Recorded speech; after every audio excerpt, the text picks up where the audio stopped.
بسم اللہ الرحمن الرحیم۔ شروع اللہ کے نام سے جو بڑا مہربان نہایت رحم والا ہے۔ ناظرین السلام علیکم۔ اسلام میں اچھی عورتوں کی 5 عادات۔ پہلا، حجاب، شرم۔ اسلام میں ایک اچھی عورت سے یہ توقع کی جاتی ہے کہ وہ معمولی لباس پہنے اور حجاب پہنے، اپنے جسم اور بالوں کو غیر محرم مردوں سے ڈھانپے۔ دوسرا، نماز اور قرآن کی تلاوت۔ باقاعدگی سے نماز اور قرآن کی تلاوت ایک اچھی مسلمان عورت کے لیے ضروری عادات ہے جو اسے اللہ سے جڑے رہنے میں مدد دیتی ہے۔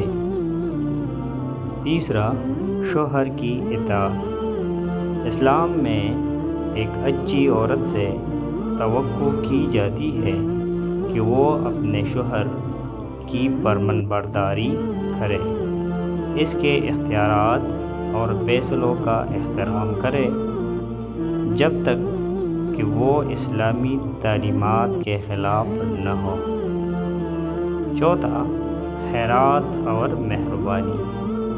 اسلام میں اچھی خواتین کو دوسروں کے ساتھ، خاص طور پر اپنے گھر والوں، پڑوسیوں اور ضرورت مندوں کے لیے خیرات اور مہربانی کرنے کی ترغیب دی گئی ہے۔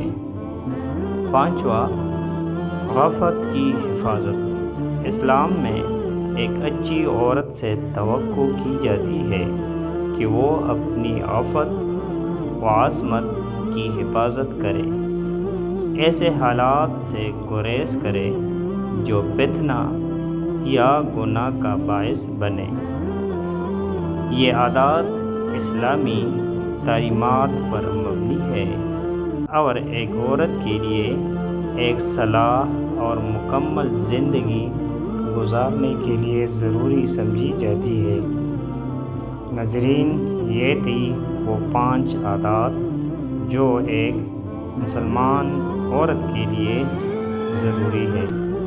ناظرین، اگر آپ ہمارے چینل پر نئے ہیں اور مزید ایسی انفارمیٹیو ویڈیوز دیکھنا چاہتے ہیں تو ہمارے چینل السید نالج کو سبسکرائب کریں۔ ملتے ہیں اگلے ویڈیو میں، تب تک کے لیے اللہ نگہبان۔